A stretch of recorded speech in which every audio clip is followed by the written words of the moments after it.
Hi everyone, I'm Judy Holt and I'm here to talk with you today about the elderly and disabled and how you can prepare for a disaster. Now if you're watching this video, that means you're probably either elderly or disabled yourself or you're taking care of someone who is. We want you to be prepared. What if a major disaster struck and it became necessary for you to take care of yourself for as long as 3 days? Under ideal circumstances, we're told what to do and that will be safe if we just do this and this. But sometimes information isn't available right away, and it may take a while for help to arrive. Emergency workers tell us that in a major disaster, it may take as long as 72 hours for help to arrive. And because of this, now is the time for you to start thinking about what special needs you might have during a crisis like this. Think about what helps you in your daily life that is special or unusual. Do you use a walker or a wheelchair? Are you blind or sight impaired in any way? What about a hearing aid? Do you always keep spare batteries on hand? With the help of this short video and a variety of free booklets and other resources available from your county emergency management agency, you can create a plan that will work for you.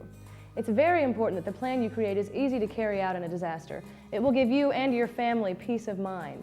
Something else that is very important is a help network. We can't stress this enough. Having family, friends, or neighbors who will look out for you in a disaster is one of the most effective things that you can do to prepare. Something else that you can easily do ahead of time to ensure your safety is to have an information card prepared and with you at all times. Keep a copy of it on your refrigerator door, in your wallet or purse, and in your portable disaster kit. List your medications, including the dosage, medical and special equipment that you might need, allergies and sensitivities, communication difficulties you might have, treatment needs and doctors, important people to contact and their phone numbers. During a disaster, it may become necessary for you to be self-sufficient for 72 hours. Whether you stay at home or leave, it's important that you have everything you need in one place, including your special needs items. This can be accomplished with 2 easy-to-assemble kits that you can keep together. One is a disaster kit that will last you in your home for 72 hours, and the other is a smaller portable kit that you can carry with you if you have to evacuate to a shelter. Let's talk about the 72-hour kit. You should store your supplies in your shelter room or in a closet. Make sure you can get to your supplies easily and quickly. You should have a non-perishable food supply for 3 days.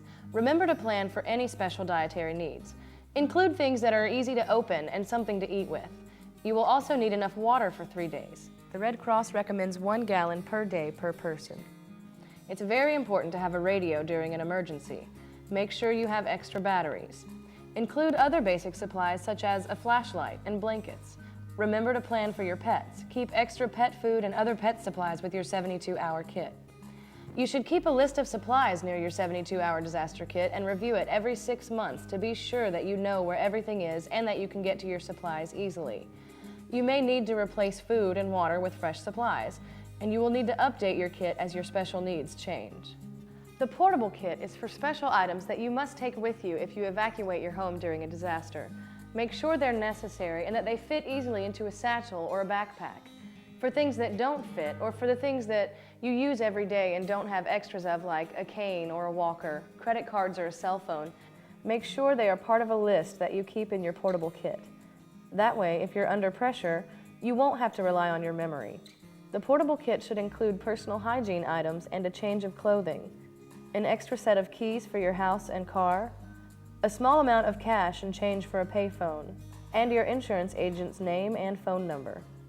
The rest of the space is for your special needs such as eyeglasses or incontinence supplies, medications, a list of the style and serial number of medical devices such as pacemakers, and a copy of your information card. And by the way, never let your medications get so low that you don't have a few days' worth on hand. You'll need them in case a disaster keeps you from getting them refilled. Of course, it's up to you to customize this plan according to your own special needs, but remember to keep it simple and easy to carry. One more thing about your portable kit, put an ID tag on everything. Canes, walkers, eyeglasses, wheelchairs, label everything. If you have an assistive animal, it's a good idea to have a backup plan to cover whatever your animal does for you, in case it becomes confused or panicked. Assistive animals can accompany their owners in shelters, but must be licensed and have current ID and vaccination tags. Remember supplies for your assistive animal in your 72-hour disaster kit and your portable disaster kit. You should also have a plan for your pets. Pets cannot accompany you to Red Cross shelters, so you should make arrangements with someone to care for them. During any disaster, remain as calm as possible and think about what's best. Listen to the radio and TV to find out how your area is or might be affected, and follow instructions given by local emergency personnel. If you feel you're in a life-threatening situation, call 911. If you feel your life is in danger by remaining in your home, leave immediately. Hi, I'm Sheriff Jacks. Disasters are very frightening, and it's important that you stay calm. Use your head when you're deciding to evacuate your home or stay in your well-prepared home. Listen to the radio, watch the TV news. Know what potential disasters could affect your community and you. Prepare your home for a disaster. Make sure that you have a safe, well-planned evacuation route. If you're caring for someone who has a physical disability or if you're physically disabled, think about your special needs. Write them down and give a copy of them to your help network. If you use oxygen, have spare bottles on hand. If you need electricity for survival, get a generator or other backup power supply for your medical equipment. If you have medications that need to be kept cool, insulin for example, have a cooler on hand and load it up with ice at the first sign of need. If you use a motorized wheelchair, keep a manual on hand that you could use if you had to. If you use a wheelchair and live above the first floor of the building, work out how you could leave your home with a friend's help. If you have a cognitive or developmental disability, or if you're caring for someone who does, write down an emergency plan and practice it. Give copies of the plan to your help network.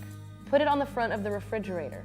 Try to anticipate the types of reaction during and after a disaster and plan strategies for coping. For example, think through what a rescuer might need to know about your limitations and how best to communicate with you. A rescuer might need to know to speak slowly and use fairly simple language. Remember to practice the plan and know where a copy of your plan is posted. And remember, in case you go to a shelter, you should have a copy of your information card with you. With destruction of chemical weapons underway at Anniston Army Depot, it is very important that you be prepared for the unlikely event of a chemical accident. The communities around the depot have been divided into protective action zones. Based on what zone you are in, you could be told to shelter in place, evacuate, or take no action but to monitor your local emergency alert system, radio, or TV stations. You should know your zones for home, school, and other places you visit often, and your emergency alert system, radio, and TV stations. You would be notified of an emergency through your county's emergency alert system. This system includes outdoor warning sirens, local radio and television stations, and tone alert radios. If you are a person with special needs and you don't already have one, you may be eligible to have a tone alert radio installed in your home. If instructed to shelter in place, you should go inside, close and lock all exterior doors and windows, and close fireplace dampers, vents, and any other openings. Turn off all fans, ventilation systems, and heating or cooling systems. Go into your shelter room and listen to an emergency alert system radio station for emergency information. Your county will tell you when it is safe to leave your shelter room. For more protection, residents in the 6 CSEP counties in Alabama have been offered shelter-in-place kits. Review the video and printed instructions in your kit and consider any special needs you might have if you were told to shelter in place. Contact your local emergency management agency for more information about protective action zones, emergency alert system stations, the Chemical Stockpile Emergency Preparedness Program, and sheltering in place. Your personal help network is people you can count on for help during a disaster. In other words, your family, friends, and neighbors. Make plans with a specific person who would be close by in a disaster and able to help you take whatever action is needed. Exchange personal contact information. You may want to give important keys to a help network member. Arrange a meeting place for family members outside the local area. Always be ready to identify yourself as a person who needs assistance in a disaster. And don't hesitate to say exactly what type of assistance you need. Often in the event of a disaster, the best and safest place for you is in your home. Be prepared to take shelter there and have your disaster supply kit ready. However, it's extremely important to think ahead. To think what you would do if you had to leave your home. You may or may not get advance notice that you have to leave. Be aware of the possibilities and know your local evacuation routes. On the other hand, if emergency personnel tell you to leave, do so immediately. Emergency services personnel never say this unless it is absolutely necessary. You must take it seriously. Responders put their lives in danger trying to help everyone get to safety. If you use mobility aids, a wheelchair for instance, or if you use prosthetics or life-sustaining equipment, remind those helping you to take your equipment and be prepared to explain how to transfer you. If you receive plenty of advance notice about the possibility of evacuation, back your car into the driveway and load your important items at that time. During a disaster, you'll want to get to the nearest shelter or go to a predetermined location you have arranged with your help network. Keep in mind that shelter locations are announced at the time of a disaster when safe locations and buildings can be identified. Go to the Red Cross shelter site identified by rescue workers or by emergency broadcasts on the radio and arrange for your help network to check on you. When you go, leave a message about where you've gone and who you went with. If you would need transportation during an evacuation to a shelter or other location, try to plan in advance with your family or friends or your help network. If you're bedbound or on a ventilator, the right transportation is crucial. If you have home health care service, plan ahead with your caregiver for emergency procedures. Post emergency phone numbers near your phone. Having a plan in case of an emergency is much like wearing a seatbelt. If you want the seatbelt to work, you have to have it on when the accident happens. In a disaster, if you want your plan to work, you have to have it already in place. Involve your help network in your decision to be prepared. Ask your children or grandchildren to help you put your disaster kits together. Better yet, take what you've learned here and offer to help them put their kits together. To get more information, check with your county's emergency management agency for special procedures or booklets. Get free handbooks from your local fire departments, police departments, and libraries. Communities often hold workshops on how to best respond in a disaster. Arm yourself with as much information as possible. Use this information to create an emergency preparedness plan that will work for you.